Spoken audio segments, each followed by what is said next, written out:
Hello everyone and welcome back. बच्चों, ये projectile motion का लेक्चर नंबर 2 है।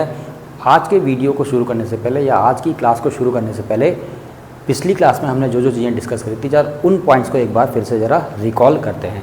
बच्चों, पिछली क्लास में मैंने प्रोजेक्टाइल मोशन में आपको 2 इक्वेशन सिखाई थी। पहली इक्वेशन थी वी टी इक्वेशन। बताओ क्या होती थी? V t is equal to कितने के बराबर? U cos theta i cap plus u sine theta minus g t j cap. ये पहली इक्वेशन मेरे पास थी, इसको हम वी टी इक्वेशन कहते हैं। बच्चों, क्या प्रोवाइड करती है इक्वेशन?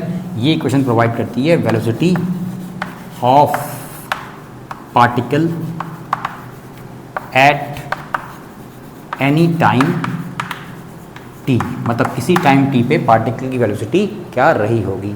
कहने का मतलब कुछ ऐसा है, अगर कोई पार्टिकल प्रोजेक्टाइल मोशन कर रहा है इस तरीके से और ये इसका एंगल ऑफ प्रोजेक्शन है, कहाँ से?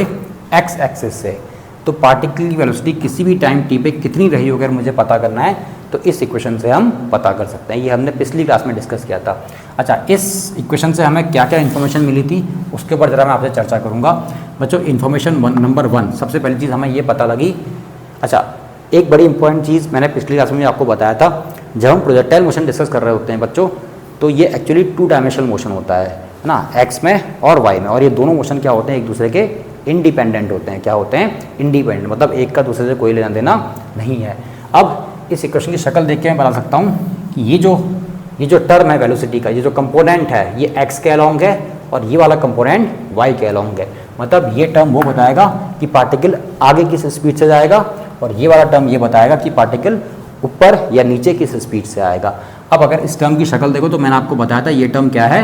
कांस्टेंट है। कैसा टर्म है? कांस्टेंट, मतलब समय चेंज होता जाएगा लेकिन इस टर्म पे कोई फर्क नहीं पड़ेगा क्योंकि ये हॉरिजॉन्टल मोशन है। हॉरिजॉन्टल मोशन में ग्रेविटी काम नहीं करती है, जबकि ये वर्टिकल टर्म है, ये वेलोसिटी का वर्टिकल कंपोनेंट है। ये टी फैक्टर की वजह से या इस फैक्टर की वजह से लगातार बढ़ता और घटता जाएगा। मतलब पार्टिकल जब ऊपर की तरफ हो जाएगा तो उसकी वेलोसिटी लगातार डिक्रीज होगी और एट टॉप मोस्ट पॉइंट पे इसकी vertical velocity in y direction कितनी हो जाएगी? 0 हो जाएगी, जबकि एक्स के अलोंग इसकी स्पीड हमेशा क्या रहेगी? कांस्टेंट रहेगी। ये बात करी थी बच्चों। दूसरी बात हमने ये डिस्कस करी थी, हमने डिस्कस किया था इसका टाइम ऑफ फ्लाइट कितना होगा। टाइम ऑफ फ्लाइट के लिए हमने फॉर्मूला ड्राइव किया था बच्चों। टाइम ऑफ फ्लाइट का फॉर्मूला हम यहीं से ड्राइव कर सकते हैं। हम ये मान के चलते हैं कि पार्टिकल जब यहाँ से यहाँ गया होगा, जब पार्टिकल यहाँ से यहाँ गया होगा तो इसको कितना समय लगा होगा। तो ऑब्वियस है मैं इस इक्वेशन को समराइज कर सकता हूँ यहाँ पे, या इस इक्वेशन से ये टाइम ऑफ फ्लाइट कैलकुलेट कर सकता हूँ। अब टाइम ऑफ फ्लाइट कैलकुलेट करने के लिए ये वेलोसिटी का वाई डायरेक्शन का कंपोनेंट है। अब जब पार्टिकल यहाँ पहुँचा होगा, मतलब अपनी मैक्सिमम हाइट पे पहुँचा होगा, तो उस समय इसका जो ये वाला कंपोनेंट है वो 0 हो गया होगा। अब क्योंकि यहाँ पे ये कंपोनेंट 0 हो गया होगा तो हम उसी सिचुएशन को मान लेते हैं। तो इस पॉइंट पे यू साइन थीटा, मैंने आपको बताया था you sine theta minus g T कितने के बराबर हुआ होगा? 0 के बराबर हुआ होगा। और यहाँ से जब आपने टाइम ऑफ फ्लाइट निकाला था तो ये कितने के बराबर आया था? यू साइन थीटा ओवर जी के बराबर आया था बच्चों। लेकिन ये वो टाइम है जब पार्टिकल को मैक्सिमम हाइट अचीव करने में कितना टाइम लगा। हमें टोटल टाइम अगर पता करना है और इसी को ही हम टाइम ऑफ फ्लाइट बोलते हैं, तो बस उस समय इसी क्वांटिटी को किससे मल्टीप्लाई कर देना चाहिए? 2 से मल्टीप्लाई कर देना चाहिए। और इसी को हमने बोला था टाइम ऑफ फ्लाइट। क्या बोला था बच्चों? टाइम ऑफ फ्लाइट बोला था। बताओ याद आई या नहीं आई बात, है ना? तो पहली इक्वेशन से हमने ये चीज़ डिराइव करी थी। फिर मैंने आपसे दूसरी इक्वेशन डिस्कस करी थी। दूसरी इक्वेशन बच्चों कौन सी थी? S T equation. बच्चों, सेकेंड इक्वेशन कुछ इस तरीके से थी। एस टी इक्वेशन कितने के बराबर? U cos theta T with I cap plus u sine theta T minus half G T square J cap. इसको हम एस टी इक्वेशन बोलते हैं। क्या बोलते हैं? एस टी इक्वेशन बोलते हैं। अब कोई पार्टिकल अगर प्रोजेक्टाइल मोशन कर रहा है ना, इस तरीके से, तो अब ये पार्टिकल आगे भी जा रहा है और ऊपर भी जा रहा है, तो इसका जो ये वाला कंपोनेंट होगा ये इसका कौन सा मोशन दिखा रहा होगा? मोशन अलोंग एक्स डायरेक्शन बता रहा होगा। जबकि ये वाला कंपोनेंट इसका कौन सा मोशन बता रहा होगा? मोशन इन वाई डायरेक्शन बता रहा होगा। तो हमने देखा था जो वाई डायरेक्शन का मोशन है ना, जो वाई डायरेक्शन का मोशन है, इससे हम क्या निकाल सकते हैं? इसकी मैक्सिमम हाइट कैलकुलेट कर सकते हैं। क्या निकाल सकते हैं? इसकी मैक्सिमम हाइट। अब ये चीज़ इसकी मैक्सिमम हाइट है। अब अगर मुझे इसकी मैक्सिमम हाइट निकालनी है या फिर एच मैक्स निकालना है ना, इसको एच मैक्स भी बोला जाता है, तो बस कुछ नहीं करना है, इसी को ही कैलकुलेट करना होता है। बस इसमें एक चीज़ याद रखनी चाहिए कि आपको यहाँ से यहाँ तक का टाइम पता होना चाहिए या फिर टाइम ऑफ फ्लाइट पता होना चाहिए। तो अगर आपको टाइम ऑफ फ्लाइट पता तो आप डायरेक्टली इस इक्वेशन को यूज़ करके क्या निकाल सकते हो, एच मैक्स निकाल सकते हो। बस इसके लिए एक शर्त ये होती है कि आपको पता हो कि पार्टिकल को यहाँ से यहाँ पहुँच तक कितना टाइम लगा है। ठीक, अब कभी कभी बच्चे कहते हैं सर इसमें डायरेक्ट फॉर्मूला ड्राइव करके दो। अब अगर आपको डायरेक्ट फॉर्मूला चाहिए तो अपने को कोई टेंशन नहीं है, एक काम करते हैं यू साइन थीटा को ऐसे ही रहने देते हैं और टी की जगह पे टाइम ऑफ फ्लाइट रखते हैं। अब ध्यान रखना ये टाइम ऑफ फ्लाइट वो होना चाहिए जो इसको यहाँ से यहाँ पहुँचने तक लगा है। तो यहाँ से यहाँ पहुँचने कितना टाइम लगा था, अभी आपने देखा था कितने के बराबर, यू साइन थीटा ओवर जी के बराबर। ध्यान रखना ये वाला टाइम है जब पार्टिकल को अपनी पीक पोजीशन में लगा। मान लो अगर मैं इसको ए पॉइंट कह दूं तो इस पार्टिकल को यहाँ से यहाँ पहुँचने तक जो टाइम लगा हुआ है वो टाइम ऑफ फ्लाइट यहाँ पे रखना है। और वो कितने के बराबर था, यू साइन थीटा ओवर जी के बराबर था, माइनस हाफ जी ऐसे ही रहने दिया और टी की जगह पे कितना पुट कर दिया, again u sine theta over g put कर दिया। और क्योंकि टी का स्क्वायर है तो इस पूरे का भी क्या हो जाएगा, स्क्वायर हो जाएगा। अब बड़े हिसाब से इसको सॉल्व करो। देखो यहाँ पे यू साइन थीटा, यहाँ यू साइन थीटा का स्क्वायर है तो इसका मतलब यू साइन थीटा का होल स्क्वायर क्या आ जाएगा, कॉमन आ जाएगा। क्या आ जाएगा, कॉमन आ जाएगा। अच्छा अंदर क्या बचा, मेरे ख्याल से यहाँ बचा 1/g माइनस यहाँ देखो कितना बचेगा 1/2 इंटू जी बचेगा। यू साइन थीटा का होल स्क्वायर क्या आ चुका है, कॉमन, नीचे क्या बचा है जी। लेकिन ध्यान रखना जी का स्क्वायर अभी नीचे बचा हुआ है। तो अगर जी के स्क्वायर को देखो तो जी का एक स्क्वायर एक टर्म इसको कैंसिल आउट करेगा तो यहाँ कितना बचेगा 1/g बचेगा। देखो यही मिल रहा है या नहीं मिल रहा है ना। तो आप चाहो तो 1/g भी यहाँ से कॉमन अब ले सकते हो। तो 1/g कॉमन ले लेंगे तो फाइनली जो मुझे मिलेगा यू साइन थीटा का होल स्क्वायर और 1/g कॉमन लेने पे जी आया होगा अंदर और यहाँ बचा होगा 1 माइनस आधा और 1 माइनस आधा कितना होता है, आधा। तो कितना हो जाएगा ये 2g के बराबर हो जाएगा और ये आएगी हमारी एच मैक्स। आप चाहो तो इसको खुद से भी सॉल्व कर सकते हो बच्चों, सिंपल कैलकुलेशन है। तो फाइनली जो एच मैक्स का फॉर्मूला होता है वो इस तरीके से ड्राइव होता है। इस फॉर्मूले को वैसे भी निकाल के रख लेना चाहिए, काम आएगा न्यूमेरिकल्स में। तो क्या हमने सीखा इस इक्वेशन से, हमने इस क्वेश्चन से पहली बात ये सीखी कि इसका जो ये वाला कंपोनेंट है ये इसका मोशन दिखा रहा है, ये डिस्प्लेसमेंट बता रहा है एक्स डायरेक्शन में और ये बता रहा है इसका मोशन अलोंग वर्टिकल डायरेक्शन। तो अगर कभी एच मैक्स चाहिए तो आप इस चीज़ को सामने रखो और इस चीज़ से आपने फॉर्मूले को ड्राइव करके रख लो, है ना। क्या करना है, टी की जगह पे u sine theta over g put करना है। ध्यान रखना है वो टाइम पीरियड पुट करना है जो इसकी मैक्सिमम हाइट को अचीव करने में लगा है। अगर आपको वो टाइम दिया हुआ है तो आप डायरेक्टली इस इक्वेशन में वैल्यूज को पुट करके एच मैक्स की वैल्यू कैलकुलेट कर सकते हो, है ना। एक चीज़ तो ये हमने निकाली थी। और क्या निकाला था हमने इससे, और निकाल सकते हैं हम इससे हॉरिजॉन्टल रेंज। क्या निकाल सकते हैं, हॉरिजॉन्टल रेंज निकाल सकते हैं। हॉरिजॉन्टल रेंज का मतलब होता है बच्चों जब पार्टिकल यहाँ से गया होगा और यहाँ तक पहुँचा होगा तो ये जो डिस्टेंस है, ये डिस्टेंस को हम क्या बोलते हैं, रेंज या फिर हॉरिजॉन्टल रेंज बोलते हैं। अब अगर आप समझो तो हॉरिजॉन्टल रेंज किस वाले कंपोनेंट से आएगी, तो ऑब्वियस है ये वाला वो कंपोनेंट है जो आपको क्या बताएगा, हॉरिजॉन्टल रेंज बताएगा। तो हॉरिजॉन्टल रेंज जो ये रेंज है ये हॉरिजॉन्टल डायरेक्शन में है, तो ऑब्वियस है आप यूज़ करोगे you cos theta into T, सही है ना। अब अगर आपको टाइम ऑफ फ्लाइट पता है, थीटा एंगल ऑफ रोटेशन पता है और इनिशियल वेलोसिटी पता है तो आप यहाँ से रेंज की वैल्यू को इजीली कैलकुलेट कर सकते हो। तो कभी कभी टाइम ऑफ फ्लाइट नहीं पता होता है, कभी कभी डायरेक्टली रेंज से रिलेटेड क्वेश्चंस आ जाते हैं, तो उसके लिए हम एक काम करते हैं, फिर इसका भी एक बढ़िया सा फॉर्मूला बना के रखते हैं। वैसे हमने पिछली क्लास में डिस्कस कर ही लिया था लेकिन एक बार फिर चलो रिकॉल हो जाता है। तो टाइम ऑफ फ्लाइट की जगह पे इस बार आप क्या पुट करोगे, 2u sign theta over g put करोगे, क्योंकि यहाँ पे जो टाइम ऑफ फ्लाइट है ये टोटल टाइम के लिए है। किसके लिए है, टोटल टाइम के लिए, मतलब पार्टिकल को यहाँ से यहाँ पहुँचना जो टाइम लगा हुआ है। अब इसको सॉल्व करते हो, थोड़ी बहुत ट्रिग्नोमेट्री की जरा फॉर्मूले अप्लाई करें तो जरा देखना ये u और u बनेगा यू स्क्वायर और बचेगा कितना 2 sine theta into cos theta over कितना g, ठीक है ना। अब आपको ट्रिग्नोमेट्री आपने ठीक से पढ़ी हुई है तो 2 sine theta into cos theta कुछ नहीं होता है, ये बेसिकली साइन 2 थीटा के बराबर होता है। कितना होता है, साइन 2 थीटा। नीचे कौन बैठा हुआ है, जी। तो इस तरीके से बच्चों आपके पास रेंज का एक फॉर्मूला आ जाता है। तो जैसे एच मैक्स का हमारे पास फॉर्मूला आया था, एक बार फॉर्मूले लिस्ट बनाएंगे अभी, लेकिन पहले इसके ऊपर ज़रा छोटी सी बातें कर लेते हैं। होप ये रेंज निकालना आपको आया होगा। रेंज के लिए बस बेसिक बात ये पता होनी चाहिए कि इसमें रेंज वाला टर्म कौन सा हो सकता है। तो रेंज वाला टर्म वो बताएगा जो इसका हॉरिजॉन्टल मोशन बता रहा होगा, तो उसके लिए you cos theta into T component responsible है। बस उसी का फायदा उठाया और टी की जगह पे टाइम ऑफ फ्लाइट पुट करके इस तरीके से आपने रेंज का फॉर्मूला ड्राइव किया। अब इसमें और क्या सीख सकते हैं हम, तो तो बच्चों यहाँ तक हमने वैसे पिछली क्लास में डिस्कस कर लिया था, इससे आगे की कहानी अब शुरू कर हुई है आज। तो इस रेंज के फॉर्मूले में जो भी ये रेंज आया हमारे पास फाइनली, ये आया u sin 2θ ओवर g। अब इसमें हम क्या क्या चीज़ें और पता कर सकते हैं ये मैं आपको बताऊंगा। बच्चों दो इन्फॉर्मेशन यहाँ से हमें मिलती हैं, जरा चेक करना है ना। u square sin 2θ over g। अब जो पहली चीज़ हमें पकड़नी चाहिए इस फॉर्मूले से वो ये होती है कि आर मैक्स कितना होगा। मतलब मैं रेंज की मैक्सिमम वैल्यू जानना चाहता हूँ, आर की मैक्सिमम वैल्यू जानना चाहता हूँ। मतलब ये पार्टिकुलर जब हम किसी वेलोसिटी से फेंकते हैं तो ये सबसे ज़्यादा दूर किस कंडीशन में जाएगा। तो बच्चों इसके लिए सब कुछ रिस्पॉन्सिबल होता है ये एंगल थीटा। मतलब इस एंगल थीटा के बेसिस पे हम बता सकते हैं कि इसकी वैल्यू सबसे ज़्यादा कब हो सकती है। तो उसके लिए हम क्या सोचेंगे, अब देखो यू तो जिससे आपने फेंकना ही है, जी आपका कॉन्स्टेंट है।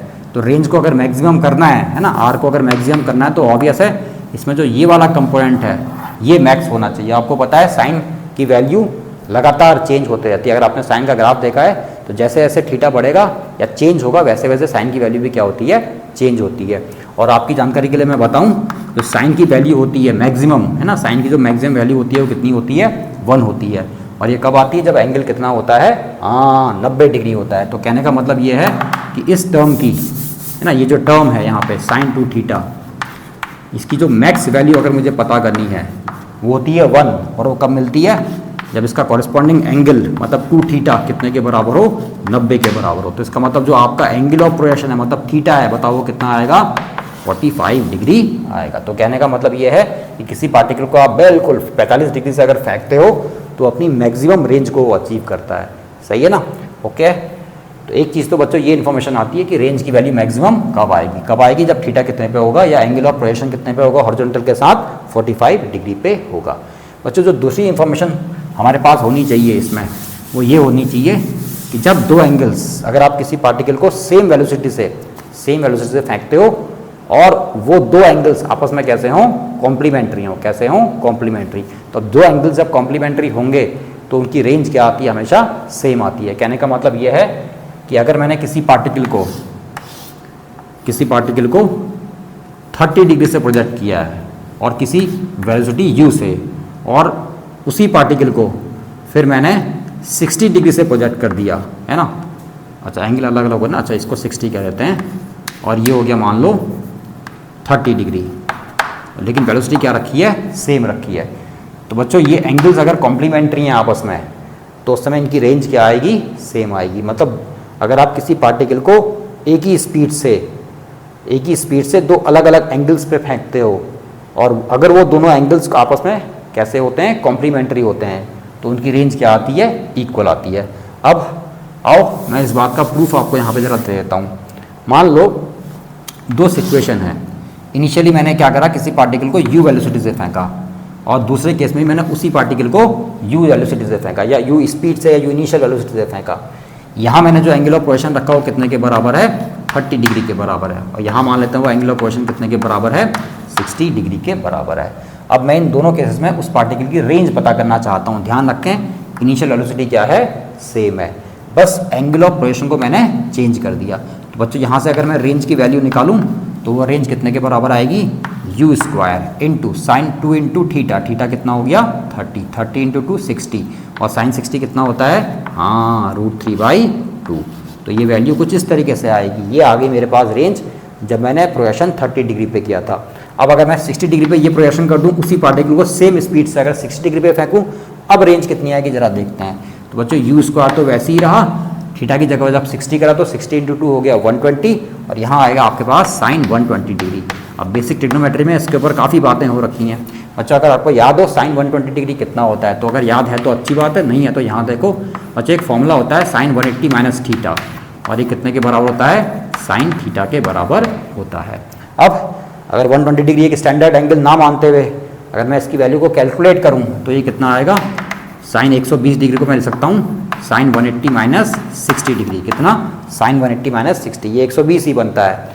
इसका मतलब इस फॉर्मूले के बेस पे साइन 180 माइनस 60 कितना हो जाएगा, साइन 60 डिग्री हो जाएगा। कितना हो जाएगा, साइन 60 डिग्री हो जाएगा। और जैसे ही अगर ये साइन 120 डिग्री कितने के बराबर, साइन 60 डिग्री के बराबर। इसका मतलब अगर मैं साइन 60 की वैल्यू यहाँ पुट करूँ तो रेंज मुझे वही मिलेगी जो पहले वाले केस में मिली थी, दैट इज √3/2। तो फाइनली जो मेरे पास रेंज आ रही है दोनों केस में वो क्या आ रही है, सेम आ रही है। तो ओवरऑल कहने का मतलब बच्चों यहाँ पे ये है ना, इस प्रूफ को अगर आप ना भी ज़्यादा जोर दें या ज़्यादा गौर करें तो बस एक इम्पॉर्टेंट चीज़ आप ज़रा याद रखना कि जब भी आप दो पार्टिकल को सेम स्पीड से फेंकते हो और अगर उनके एंगल ऑफ प्रोजेक्शंस आपस में कॉम्प्लीमेंट्री एंगल्स बनाते हैं, है ना, तो उस समय अच्छा कॉम्प्लीमेंट्री एंगल्स मतलब उन दो एंगल्स का सम कितना हो, 90 डिग्री हो, तो उनकी रेंज क्या आएगी, सेम आएगी। इसका मतलब अगर दो पार्टिकल्स हैं, एक 20 डिग्री पे फेंका जा रहा है और एक 70 डिग्री पे फेंका जा रहा है, तो दोनों की रेंज क्या बनेगी, सेम बनेगी। दो पार्टिकल्स हैं, दोनों की इनिशियल वेलोसिटी सेम है, एक को 10 डिग्री पे फेंका गया और एक को 80 डिग्री पे फेंका गया, तो दोनों की रेंज क्या आएगी, सेम। दो पार्टिकल्स हैं, एक को 30 डिग्री पे प्रोजेक्ट किया गया और एक को 60 डिग्री पे प्रोजेक्ट किया गया, तो दोनों की रेंज क्या आएगी, सेम आएगी। ये मेरे कहने का मतलब है ना। तो एंगल्स अगर कॉम्प्लीमेंट्री हैं तो उनकी रेंज क्या आती है, सेम आती है, बस इनिशियल वेलोसिटी क्या होनी चाहिए, सेम होनी चाहिए। एक बात तो ये हो गई। दूसरी बात बच्चों इसमें जानने की एक और है कि क्या थी दूसरी बात जानने की, दूसरी बात क्या थी, मैं तो भूल गया दूसरी बात क्या थी, चलो खैर जो भी थी बाद में याद आ जाएगी, है ना। तो कॉम्प्लीमेंट्री अगर एंगल्स है दोनों की रेंज क्या हो जाती है, सेम हो जाती है। दूसरा, रेंज की जो मैक्सिमम वैल्यू होती है वो किस एंगल पे आती है, 45 डिग्री पे आती है। तो ये थी हमारे पास रेंज की कहानी। अब इसके आगे बच्चों एक सिचुएशन मैं आपसे और ज़रा डिस्कस करूँगा, है ना, एक बड़ी इंपॉर्टेंट सिचुएशन होती है, उसको ज़रा डिस्कस करते हैं। ये न्यूमेरिकल्स में बहुत काम आएंगे हमारे। तो मान लो कोई ये पार्टिकल प्रोजेक्टाइल मोशन कर रहा है, क्या कर रहा है, प्रोजेक्टाइल मोशन कर रहा है। बोर्ड को साफ करना भी ना एक बहुत बड़ा चैलेंज होता है, ग्रीन बोर्ड को साफ करना, खास तौर पे ऑनलाइन में। तो बच्चों मान लो ये कोई पार्टिकल है, इस तरीके से प्रोजेक्टाइल मोशन कर रहा है और इसका जो एंगल ऑफ प्रोजेक्शन है वो कितना है, थीटा है ना, ऐसा हमने मान लिया। तो बच्चों ये होती है इसकी रेंज, क्या होती है, रेंज, और ये होती है इसकी H max, maximum height obtain by the projectile. बच्चों एक रेशियो अक्सर पूछा जाता है ना, तो क्वेश्चंस भी आपको दिखेंगे कि एच मैक्स और आर का रेशियो निकालो, है ना। वैसे भी ये रेशियो निकाल के रख लेना चाहिए। तो आपको इस रेशियो को निकालने के लिए हमारे पास दो फॉर्मूलेज को ज़रा रिकॉल कर लेना चाहिए। पहला था एच मैक्स का फॉर्मूला। बच्चों एच मैक्स का फॉर्मूला कितना आया था, अच्छा एच मैक्स को अगर आपको डायरेक्टली भी याद करना हो ना बच्चों, मान लो जैसे आपको भी आप भूल जाओ कि ये कहाँ से आया, कैसे आया, तो उसको निकालने का एक बड़ा सिंपल तरीका भी हो सकता है। देखो एच मैक्स कौन से डायरेक्शन में है, वर्टिकल डायरेक्शन में, है ना। तो जो ऊपर आएगा वो आएगी वर्टिकल डायरेक्शन की स्पीड। बस नीचे एक काम कर देना, नीचे लगा देना 2g, कितना लगा देना, 2g, पाल ले जी, है ना। तो ऊपर uy, नीचे 2g। अब uy मतलब इसकी वो स्पीड जो वर्टिकल डायरेक्शन में है, तो वो कितने के बराबर, अच्छा एक मिनट, ये भी नहीं होता यार, u²/2g कैसे याद करोगे उसको। वैसे इसको याद करने का एक बड़ा अच्छा तरीका है, आप काइनेमेटिक इक्वेशन याद कर लो, v² - u² = 2as, इसको याद करो। ये तो खैर याद होगी ना आपको, 9th क्लास का फॉर्मूला था, तो इसको याद करो और इस इक्वेशन को वर्टिकल डायरेक्शन में लगा दो। कहाँ लगा दो, वर्टिकल डायरेक्शन में। अब जब आप इस इक्वेशन को वर्टिकल डायरेक्शन में लगाओगे तो पार्टिकल मैक्सिमम हाइट पे आएगा, तो उस समय उसकी फाइनल वेलोसिटी कितनी हो गई होगी, 0 हो गई होगी। इसका मतलब ये टर्म हो गया 0, है ना, माइनस ये है इसकी इनिशियल वेलोसिटी। तो पार्टिकल जब आप प्रोजेक्ट कर दो किसी स्पीड u से, तो उसका जो हॉरिजॉन्टल डायरेक्शन में जो स्पीड होती है वो होती है u cos थीटा, और वर्टिकल डायरेक्शन की स्पीड कितनी होती है, u sin थीटा। इसको हमने पिछले लेक्चर में डिस्कस कर रखा है बहुत सही तरीके से। हाँ, तो इसकी इनिशियल स्पीड कितनी है, u sin थीटा, और इसका करना क्या है, whole square is equal to कितने के बराबर, 2 इंटू एक ही जगह पे आएगा g, और g होता है नेगेटिव, इंटू डिस्प्लेसमेंट, और जो s है यही इसकी मैक्सिमम हाइट है, तो इसको आप h मैक्स लिख दो। तो यहाँ से अगर आप इसको सॉल्व करोगे तो ये इतने के बराबर ही आएगा, कितने के बराबर, इतने के नहीं, इतने के बराबर, u sin थीटा का स्क्वायर ओवर 2g के बराबर। ठीक है, ओके है, बढ़िया है। ठीक, तो कभी कभी क्या होता है ना, हम फॉर्मूले भूल जाते हैं, तो एट एन इंस्टेंट फॉर्मूला याद ना आए तो कुछ चीज़ें ऐसी होती हैं जो हम बहुत पहले से पढ़ते हुए आए होते हैं, तो उनमें से ये एक इक्वेशन है। तो कभी फॉर्मूला भूल जाओ तो इस तरीके से अप्लाई कर देना। ठीक है, तो अब ये एच मैक्स की कंडीशन हो गई बच्चों। अब वैसे ही मैं ज़रा रेंज वाला फॉर्मूला लिखता हूँ। अब रेंज के लिए आप इस समय बेसिक फॉर्मूले पे आना। आप बेसिक फॉर्मूला बोले तो मैंने आपको बताया था कितना, u cos theta into T, और टी की वैल्यू पुट करने पे आपको ऐसा मिला था, हाँ, 2u sin theta into cos theta over g. इस फॉर्मूले को आप लिख लो अभी फिलहाल के लिए, आप उसको भी यूज़ कर सकते हो, कोई दिक्कत नहीं, उससे थोड़ा सा कैलकुलेशन ज़रा लेंदी हो जाएगी, अपने को कोई दिक्कत नहीं है ना। तो ये एच मैक्स है और ये आर है। अब इन दो का रेशियो बच्चों बड़ा इंपॉर्टेंट होता है ना, बहुत सारे क्वेश्चन हैं जो इस रेशियो के बेसिस पे होते हैं। तो आओ ये ज़रा ये रेशियो को कैलकुलेट करें थोड़ा सा ज़रा, हाँ अब ठीक है। तो अब मुझे रेशियो चाहिए, मुझे चाहिए एच मैक्स ओवर आर का रेशियो। तो एच मैक्स ओवर अगर आर का रेशियो निकालूँ जरा देखो कितना आएगा। एच मैक्स हो गया ये वाला टर्म, मतलब यू साइन थीटा का होल स्क्वायर और नीचे बैठा है 2g, और इसके डिनोमिनेटर में आएगा ये वाला टर्म, तो नीचे आया आपका ये वाला टर्म ना। इस तरीके से जब इसको पलटोगे तो ये रेसिप्रोकल करने के बाद ये ऐसा बन जाएगा, g ऊपर आएगा और 2u sine theta into cos theta, ऐसे करके दिखेगा ये। अब जिसमें आपको दिख रहा होगा कि ये पूरा टर्म इस वाले स्क्वायर वाले टर्म से कैंसिल आउट हो जाएगा।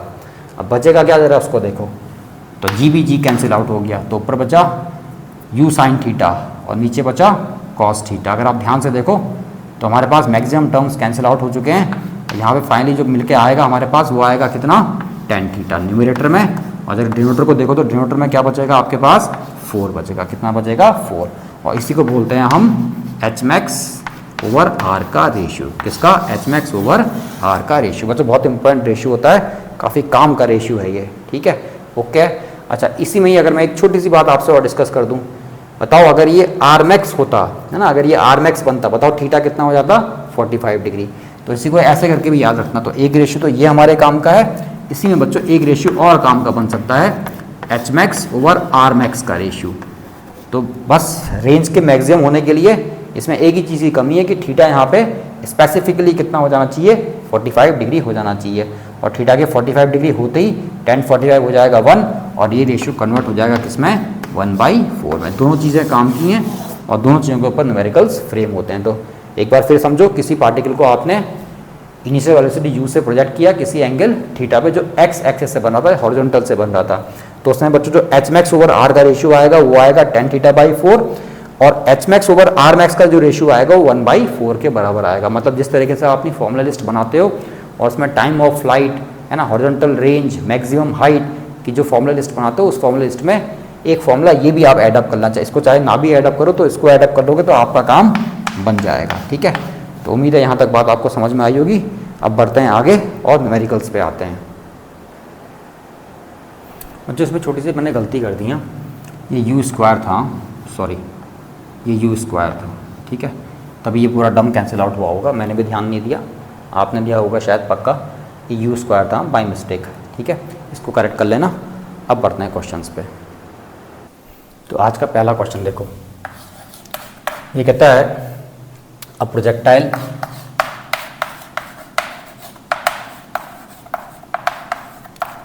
is fired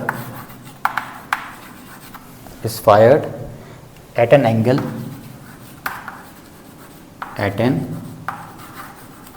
of 45 degree with horizontal,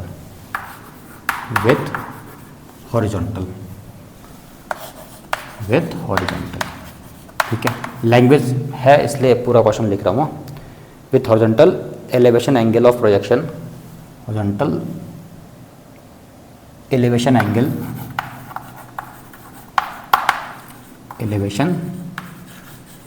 angle of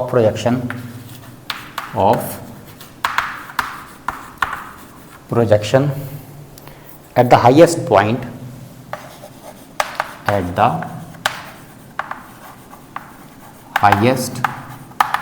point as seen from the point of projection,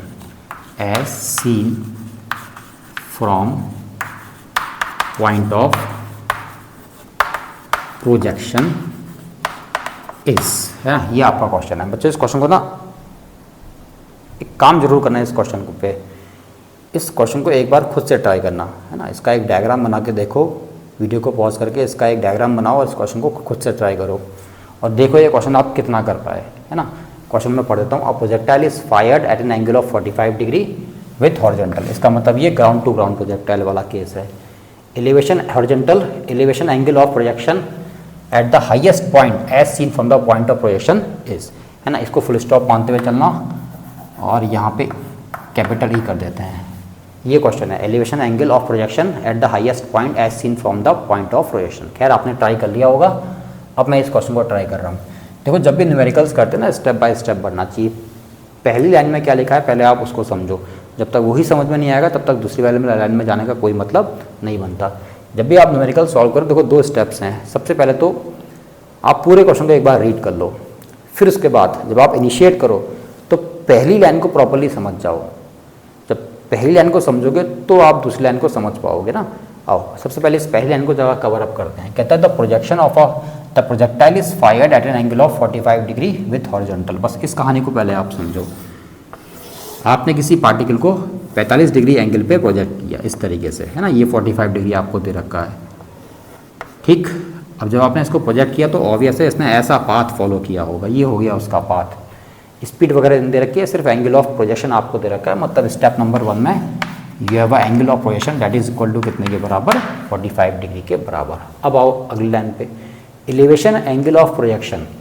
elevation angle of, अच्छा एलिवेशन क्या होता है आपने 10th क्लास में पढ़ा होगा मेरे ख्याल से, एक ट्रिग्नोमेट्री का चैप्टर हुआ करता है एप्लीकेशन पार्ट, उसमें देखा होगा। एलिवेशन का मतलब जब आप किसी चीज़ को, ये ग्राउंड लेवल है और यहाँ से जब आप ऊपर की तरफ को देख रहे हो ना, इसको बोलते हैं एंगल ऑफ एलिवेशन। जैसे 10th में पढ़ा होगा ना आपने, तो ये ग्राउंड लेवल है, यहाँ से मैं ऊपर की तरफ को उठा, एंगल ऑफ साइड से ऐसे ऊपर की तरफ को उठा, लाइन ऑफ साइड से ऊपर की तरफ को उठते हैं, तो ये जो एंगल आता है ग्राउंड के संग, ये एंगल ऑफ एलिवेशन बनता है, ठीक है। अब यहाँ पे एंगल ऑफ एलिवेशन की बात हो रही है। Angle elevation angle of projection at the highest point, मतलब जो मुझे एलिवेशन एंगल लेना है वो हाईएस्ट पॉइंट पे लेना। तो हाईएस्ट पॉइंट का मतलब ये वाले पॉइंट के ऊपर बात हो रही है, और ये कुछ नहीं है, ये इसका एच मैक्स होता है ना। ये हाईएस्ट पॉइंट है, this is nothing but H max. क्या है बेटा ये, एच मैक्स। अब मुझे एंगल ऑफ एलिवेशन लेना है यहाँ से, है ना, यहाँ पे लेना है एंगल ऑफ एलिवेशन। और कहाँ से लेना है, as seen from point of projection. अब बच्चों इसका पॉइंट ऑफ प्रोजेक्शन क्या है, मतलब जहाँ से पार्टिकल को फेंका गया है उसको हम पॉइंट ऑफ प्रोजेक्शन बोलते हैं। तो ये पॉइंट ऑफ प्रोजेक्शन है, और यहाँ से लेके यहाँ तक आपने जो एंगल लेना है इसी को हम क्या बोल रहे हैं यहाँ पे, एंगल ऑफ एलिवेशन बोल रहे हैं। बच्चों यहाँ पे 2 एंगल्स आ चुके हैं, एक तो ये वाला एंगल और एक ये वाला एंगल आ गया, इसको मैं अल्फा बोल देता हूँ। तो 2 एंगल हैं, ध्यान रखना। एक तो ये वाला एंगल हो गया जो इनिशियल वेलोसिटी ग्राउंड से बना रही है, हॉरिजॉन्टल से बना रही है, वो थीटा है। और एक है ये वाला एंगल जो मैक्सिमम हाइट पे फ्रॉम पॉइंट ऑफ प्रोजेक्शन से बन रहा है, वो कितना है, अल्फा के बराबर। तो 2 एंगल्स हैं, एक थीटा और एक अल्फा। तो अल्फा क्या है यहाँ पे, angle of elevation, angle of elevation, है ना। 2 एंगल्स के ऊपर यहाँ पे चर्चा हो रही है। अब आपसे इस अल्फा को यहाँ पे पूछा हुआ है, अब ये अल्फा कैसे करके निकाला जाए। बच्चों यहाँ पे आपको एक राइट एंगल ट्राइंगल बनता हुआ नजर आ रहा होगा। क्या नजर आ रहा होगा, एक राइट एंगल ट्राइंगल बनता हुआ नजर आ रहा होगा। बड़ा इंपॉर्टेंट राइट एंगल ट्राइंगल है ये, ठीक है। अब अगर इस राइट एंगल ट्राइंगल को देखा जाए तो उसके लिए जो ये लेंथ है ये तो एच मैक्स हो जाएगी। सवाल है ये कितने के बराबर होगा। तो बच्चों अगर आपको याद है तो दिस इज योर रेंज, ये होती है रेंज। तो ऑब्वियस है जब ये अपने एच मैक्स को अचीव करेगा तो इसकी रेंज क्या होगी, उस समय आधी होगी। कितनी होगी, आधी होगी। वैसे भी हम थोड़ा सा अगर क्या कहते हैं ना, दिमाग लगाएं हल्का फुल्का, तो उससे समझ में आ ही जाएगा कि अगर यहाँ से लेके यहाँ तक रेंज है तो ये चीज़ क्या बननी चाहिए, r/2 बननी चाहिए। बस इसी का फ़ायदा उठाओ और इस राइट एंगल ट्राइंगल को बाहर निकालो। तो जब आप इस राइट एंगल ट्राइंगल को बाहर निकालोगे तो जो ये वाला एंगल है ना, इसके ऊपर बात हो रही है। तो this is your alpha and this is your H max and this is r/2। तो जब अल्फा निकालना है तो इतनी ट्रिग्नोमेट्री हम जानते ही हैं। एंगल के सामने वाला परपेंडिकुलर, ये हाइपोटेनस, बची हुई साइड बेस होती है। तो मुझे यहाँ पे परपेंडिकुलर और बेस को रिलेट करना है। परपेंडिकुलर बेस कैसे रिलेट होता है, हाँ, tan थीटा से रिलेट होता है। तो tan थीटा नहीं कहेंगे, यहाँ पे tan अल्फा कहेंगे। जरा मुझे वो थीटा कहने की आदत पड़ी है ना, कुछ आदतें पड़ जाती हैं जीवन में। तो tan अल्फा कितने के बराबर, परपेंडिकुलर मतलब एच मैक्स ओवर r/2 के बराबर है, ठीक है। ओके, अब देखो कितना फ़ायदा होता है ना अगर हमारे पास कुछ डायरेक्ट रिलेशन हमारे सामने हो। तो अगर मैं इसको आगे कंटिन्यू करूं तो ये क्या बनेगा, एच मैक्स ओवर r, और ये 2 कहाँ चले जाएगा, न्यूमरेटर में चले जाएगा। अब बच्चों ये चीज़ हम जानते हैं, है ना, ये चीज़ मैंने अभी आपको बताई थी। किसी भी प्रोजेक्टाइल मोशन में जो एच मैक्स ओवर r का रेशियो होता है वो बड़ा फिक्स होता है, और वो कितने के बराबर होता है, हाँ, tan θ/4 के बराबर होता है। तो यहाँ से बस, यहाँ पे जगह थोड़ा नहीं है, अभाव है जगह का, तो यहाँ पे आ जाते हैं। तो फाइनली जो tan अल्फा आया, एक मिनट अगर जगह है तो फिर यहीं पे कर लेंगे ना, चलो यहीं पे कर लेते हैं। तो यहाँ से जो अल्फ़ा आया या tan अल्फ़ा आया, तो this ratio is equivalent to कितने के, किसके बराबर होता है, tan थीटा बाई 4 के बराबर होता है। ये हम अभी कैलकुलेट करके आ रखे हैं। तो ये रेशियो हो गया tan थीटा बाई 4 इंटू क्या बचा 2। इसको इससे कैंसिल आउट करो तो फाइनली जो मुझे मिलेगा वो मिलेगा tan alpha is equal to, ये कैंसिल आउट होगा तो यहाँ 2 रहा होगा, तो ये बचेगा tan थीटा ओवर 2 के बराबर, है ना। देखो बात समझ में आई या नहीं आई, ओके है, डन है। तो यहाँ तक हम पहुँच चुके हैं। अब आपसे क्या क्या रहा है इसमें, एक चीज़ और देखना है, इसमें आपको थीटा दे रखा है, आपको यहाँ पे थीटा दे रखा है, मतलब एंगल ऑफ प्रोजेक्शन आपको दे रखा है। थीटा है आपके पास कितना 45, और tan 45 की वैल्यू पुट करके ये वैल्यू 1 बन जाएगी। इसके 1 बनते ही tan अल्फ़ा कितने के बराबर आएगा, 1/2 के बराबर आएगा, क्योंकि अब tan की वैल्यू 1/2 कोई स्टैंडर्ड वैल्यू तो है नहीं जो हमें पता हो, जो हमारी बुक्स में जो डायरेक्ट रिजल्ट्स होते हैं वो नहीं आई है। तो यहाँ पे मुझे अपना आंसर छोड़ना पड़ेगा ऐसे करके, कितने tan इनवर्स 1/2 से अपने आंसर को यहीं पे छोड़ देना चाहिए। यही हमारे ऑप्शन में, कहीं 4 ऑप्शन में ये मैच कर ही जाएगा, ठीक है। तो इस क्वेश्चन को एक बार फिर से देखो, वो ये तो बोर्ड में पूरा आया ही नहीं, देखो तो अब आ गया।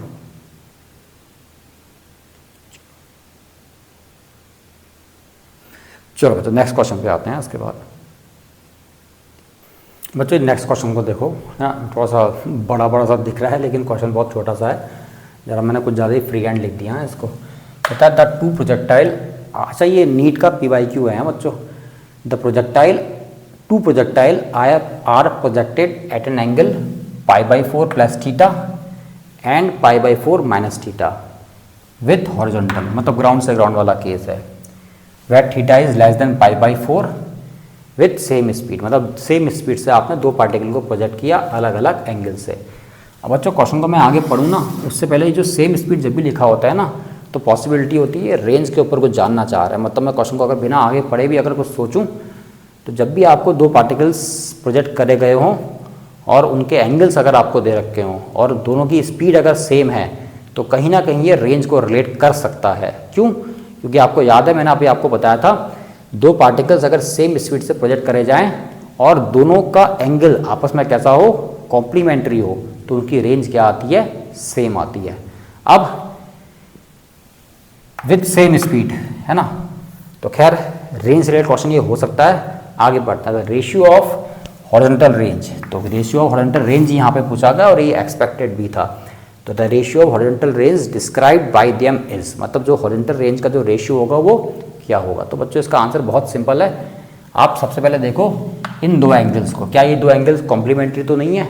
अब इन 2 एंगल्स को अगर देखा जाए, मान लो इसको हम बोल देते हैं θ1, और θ1 है आपका π/4 प्लस थीटा, और दूसरे वाले को हम बोल लेते हैं θ2। ये 2 पार्टिकल्स हैं, सेम वेलोसिटी से प्रोजेक्ट करे गए हैं और इनके 2 अलग अलग एंगल्स आपको यहाँ पे दिख रहे होंगे।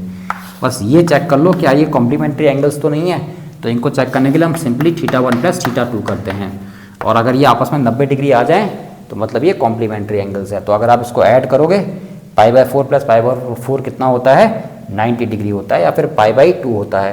तो जब दोनों को मैं ऐड करूंगा तो ये कितने के बराबर आएगा, π/2 के बराबर। ये टर्म कैंसिल आउट हो गया होगा ऐड करने के बाद, और π/2 है रेडियन में, तो मतलब एंगल्स में कितना रहा होगा, डिग्री में कितना रहा होगा, 90 डिग्री रहा होगा। मतलब ये 2 एंगल्स कैसे हैं, आपस में कॉम्प्लीमेंट्री हैं। बच्चों जब 2 एंगल्स आपस में कॉम्प्लीमेंट्री हैं तो इसका मतलब इनकी रेंज क्या रही होगी, सेम रही होगी। और अगर रेंज सेम रही होगी तो आपसे उसका रेशियो पूछा हुआ है, तो बच्चों सेम रेंज है तो रेशियो कितना आएगा, 1:1 आएगा, है ना। दोनों वैल्यू सेम ही तो है, तो रेशियो कितना बनेगा, 1:1 बनेगा, है ना। सिंपल सा क्वेश्चन नोट करें, फिर उसके बाद आगे बढ़ते हैं। बच्चे सेकंड क्वेश्चन देखो, थोड़ा सा बड़ा सा दिख रहा होगा आपको, लेकिन है बहुत बढ़िया क्वेश्चन है, काफ़ी कुछ सीखने लायक क्वेश्चन है। तो पहले मैं क्वेश्चन को पढ़ता हूँ और इसका एक रफ डायग्राम बनाता हूँ और अप्रोच देखते हैं वो क्या रहेगी इसको सॉल्व करने के लिए, है ना।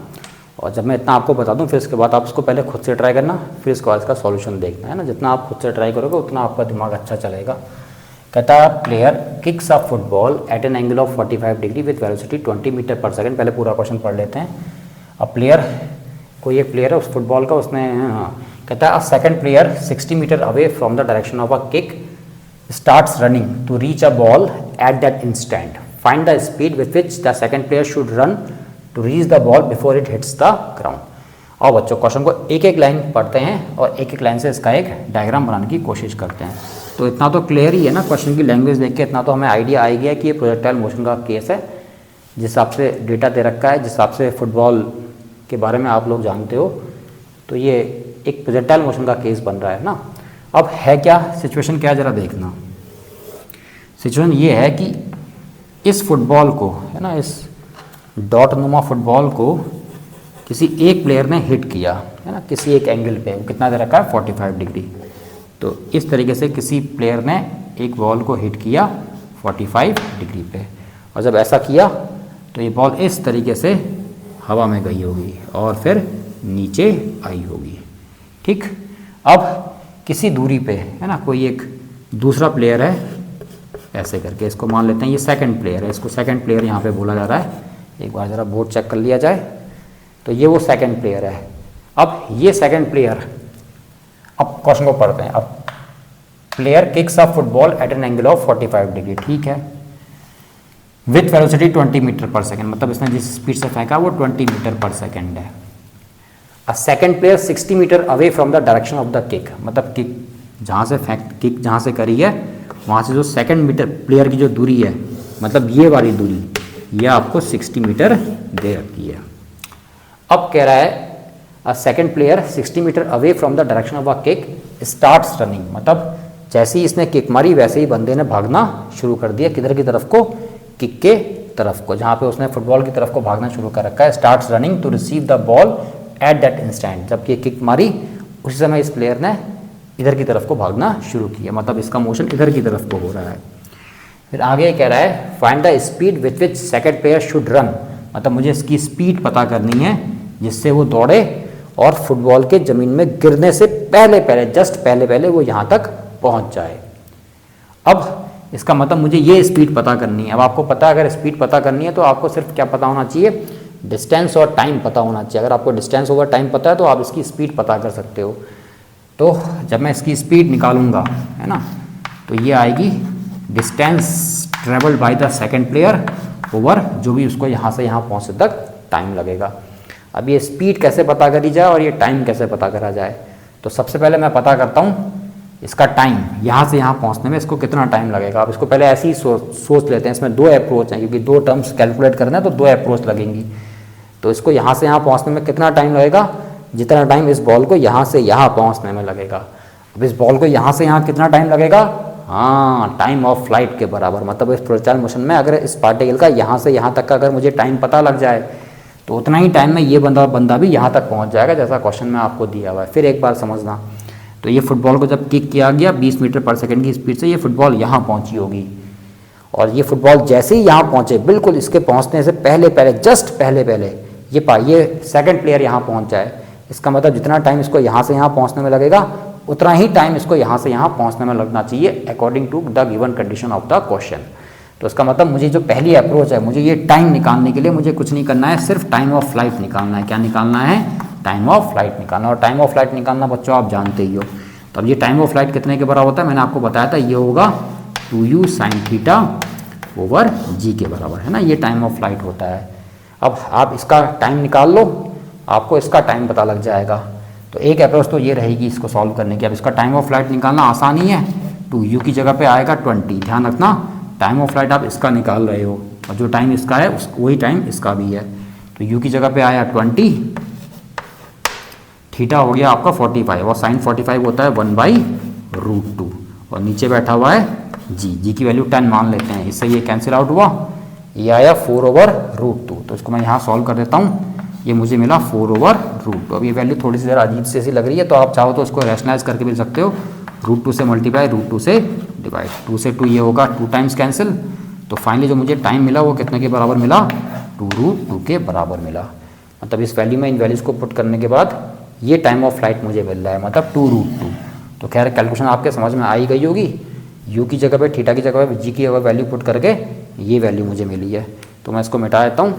तो एक काम तो हो गया हमारा ख़त्म, मतलब हमें पता लग गया कि इस पार्टिकल को कितना टाइम लगेगा। इस पार्टिकल को जितना भी टाइम लगेगा ये कुछ नहीं है, इसका टाइम ऑफ फ्लाइट है। तो मतलब ये वैल्यू आ चुकी है मेरे पास कितने के बराबर, 2√2 के बराबर। देखो इतना ही आया था क्या, हाँ, कितना आया था, 2√2। अब मुझे पता करना है डिस्टेंस कितनी ये ट्रैवल करेगा। तो अगर स्पीड पता करनी है तो ये डिस्टेंस का पता होना ज़रूरी है, ये डिस्टेंस वो कितनी ट्रैवल करेगा। अब ये डिस्टेंस पता करने के लिए आपको ये डिस्टेंस पता है ना, ये डिस्टेंस पता है आपको।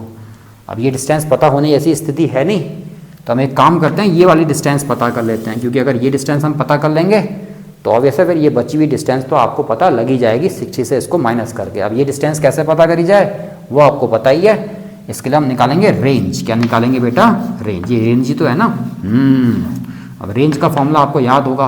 अब मैं तो कहता हूँ मुझे तो याद ही नहीं है फॉर्मूला, लेकिन मुझे तो एक चीज़ याद है, जब पार्टिकल इस तरीके से जाता है तो ये जो डिस्प्लेसमेंट होता है ये कितने के बराबर, इसकी इधर की तरफ को स्पीड, इधर की तरफ को स्पीड कितनी होती है? u cos theta. कितनी होती है? u cos थीटा इनटू, अगर मैं टाइम से मल्टीप्लाई कर दूं तो मुझे ये वाली डिस्टेंस इसकी पता लग जाती है, और इसी को हमने क्या बोला था? हॉरिजॉन्टल रेंज बोला था। इसलिए मैं कहता हूँ बच्चों डायरेक्टली कभी कभी क्या होता है ना, फॉर्मूले याद नहीं रह पाते हैं। मुझे तो बहुत दिक्कत होती है इन फॉर्मूलों को याद करने में। तो मैं तो बचपन से ही मुझे तो फॉर्मूले का बड़ा फोबिया था, F for formula, F for phobia. तो मैं तो फिर इस तरीके से याद करता था। और मैंने देखा है काफ़ी सारे बच्चे ना जो ऑफलाइन क्लास में पढ़ाता हूँ, वहाँ पे बच्चों को आता सब कुछ है, लेकिन फॉर्मूले कई बार भूल जाते हैं। तो देखो यहाँ से यहाँ तक की डिस्टेंस नहीं पता था, मुझे पता है ये रेंज है। अब रेंज का मतलब क्या होता है? मोशन अलोंग एक्स एक्सिस या मोशन अलोंग हॉरिजॉन्टल डायरेक्शन में मोशन। तो ये जो डिस्प्लेसमेंट है इसी को हमने रेंज बोला था। अब ये कैसे पता करी जाए? इसके लिए आपको एस टी इक्वेशन अगर याद हो तो इधर की तरफ की स्पीड कितनी? u cos theta into time. अब टाइम यहाँ पे पता है तो फिर अपने को कोई दिक्कत ही नहीं है। तो बच्चों रेंज कितने के बराबर आएगी? u cos theta into T. अब टी क्या होगा यहाँ पे? Time of flight. तो बाकी सारा डेटा आपके पास है ही। u की जगह पे आया होगा 20 इंटू कॉस थीटा की जगह पे 45, मतलब 1/√2। और टाइम ऑफ फ्लाइट आपने निकाल दिया था, कितना आया था? 2√2 के बराबर। तो ये रेंज आ गई आपकी।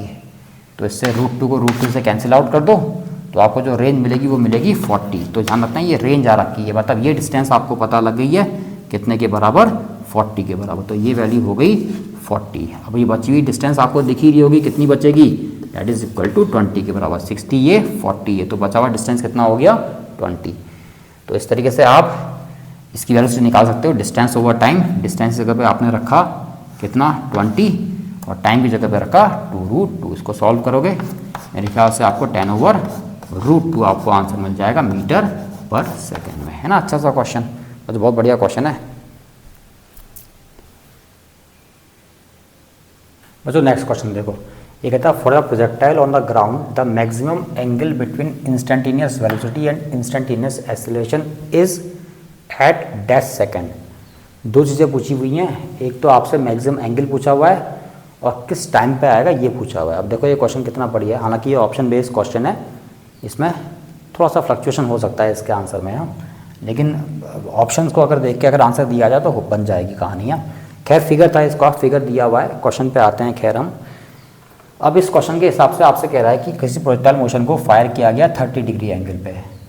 अब इसकी जो इंस्टेंटेनियस वेलोसिटी और इंस्टेंटेनियस एक्सेलरेशन मैक्सिमम पूछा हुआ है, इंस्टेंटेनियस वेलोसिटी और इंस्टेंटेनियस एक्सेलरेशन के बीच जो मैक्सिमम एंगल बन सकता है वो आपसे पूछा हुआ है। अब आपको इतना अगर पता है कि अगर कोई पार्टिकल प्रोजेक्टाइल मोशन कर रहा है तो उसके बाद एक ही एक्सेलरेशन होता है और वो किधर की तरफ को लग रहा होता है? नीचे की तरफ को, है ना, नीचे की तरफ को। और वो कितने के बराबर? g के बराबर। तो आपसे बेसिकली v और a के बीच का मैक्सिमम एंगल पूछा हुआ है। क्या पूछा हुआ है? Maximum angle. ये क्वेश्चन का पहला पार्ट है। अब बच्चों मैक्सिमम एंगल कब बनेगा जरा देखो। देखो इंस्टेंटेनियस वेलोसिटी है ना, मतलब किसी भी टाइम पे आप ले सकते हो वेलोसिटी। तो यहाँ से जब आपने इसको प्रोजेक्ट किया तो 30 डिग्री पे प्रोजेक्ट किया, तो यहाँ पे जो जी काम कर रहा था वो नीचे की तरफ को काम कर रहा था ना, ऐसे करके। ये इसका एक्सेलरेशन हो गया। अब इस समय जो ये एंगल बन रहा है, अगर ये पूरा एंगल देखा जाए तो ये 30, ये बचा हुआ एंगल 90, तो ये टोटल एंगल कितने का हो गया? 120 डिग्री का हो गया। अब खुद से सोचो अगर ये पार्टिकल थोड़ा आगे चला जाता, बताओ ये एंगल 30 से कम हो जाता? नहीं हो जाता। और आगे जाता 30 से कम, 30 से कम, 30 से कम, और लगातार ये एंगल क्या होता रहता है? चेंज होते रहता है। मतलब जब पार्टिकल यहाँ से यहाँ जाता तो ये एंगल लगातार चेंज होता। और उसके बाद अगर देखो जी तो नीचे ही काम कर रहा है ना।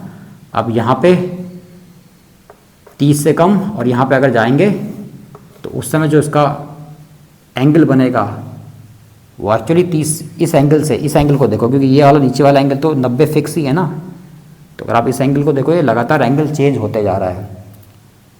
और अगर आप फाइनली अगर इस पॉइंट पे आ जाओ तो फिर ये एंगल बढ़ेगा। तो इसका मतलब ये जो एंगल मैक्सिमम हो सकता है वो कहाँ हो सकता है? अपने इनिशियल पॉइंट पे हो सकता है, या फिर फाइनल पॉइंट पे। अगर फाइनल पॉइंट पे आप सोचो तो फाइन पॉइंट पे ये जी रहा, तो ये हॉरिजॉन्टल स्पीड और नीचे की तरफ को वर्टिकल स्पीड, तो जो नेट वेलोसिटी आएगी वो ऐसी आएगी। तो ये वो एंगल आएगा जो फाइनल वेलोसिटी और जी के बीच का आएगा, और ये इनिशियल एंगल हो गया। अब सबसे बड़ा एंगल कब मिलेगा आपको? देखो इस सिचुएशन में सबसे बड़ा एंगल कब मिलना चाहिए? तो ऑब्वियस है ये एंगल सबसे बड़ा तब मिलेगा जब आपने पार्टिकल को फायर किया था, मतलब इनिशियल स्टेट में आपको ये सबसे बड़ा एंगल मिल पाएगा। मतलब ये एंगल मैक्सिमम कितना होगा? 120 डिग्री होगा। और कब होगा? जब आपने पार्टिकल को जस्ट फायर किया। जब आप जस्ट फायर करते हो तो उस समय जो टाइम होता है वो कितना रहा होगा? 0 सेकेंड रहा होगा। मतलब इसका आंसर बनेगा 120 डिग्री यहाँ आएगा और 0 सेकेंड वहाँ आएगा। तो फिर एक बात समझ जाओ, पार्टिकल को आपने 30 डिग्री एंगल पे प्रोजेक्ट किया। जब आपने 30 डिग्री एंगल पे इसको प्रोजेक्ट किया तो उस समय ये एंगल 30 डिग्री आपसे कह रहा है कि किसी इंस्टेंट पे, इस मोशन के किसी इंस्टेंट पे ए और जी के बीच, सॉरी वी और ए के बीच का मैक्सिमम एंगल कितना होगा? तो बच्चों ये मैक्सिमम एंगल अगर आप देखो, जब पार्टिकल को 30 डिग्री पे आपने यहाँ पे प्रोजेक्ट कर रखा है तो इसके बाद लगातार ये एंगल डिक्रीज होते जाएगा, है ना, कम होते जाएगा। तो जो इसका मैक्सिमम एंगल होगा वो इनिशियल पॉइंट पे ही होता है, और इस सिचुएशन में कितने के बराबर होगा? 120 डिग्री के बराबर, क्योंकि इनिशियल पॉइंट पे तो समय कितना रहा होगा? 0 सेकेंड रहा होगा। तो बच्चों आज की वीडियो में इतना ही। नेक्स्ट वीडियो में इसके आगे के कुछ क्वेश्चन डिस्कस करेंगे। अभी बहुत सारे क्वेश्चन मेरे पास और भी हैं इसके, उनको हम नेक्स्ट क्लास में डिस्कस करेंगे। Till then take care, bye bye.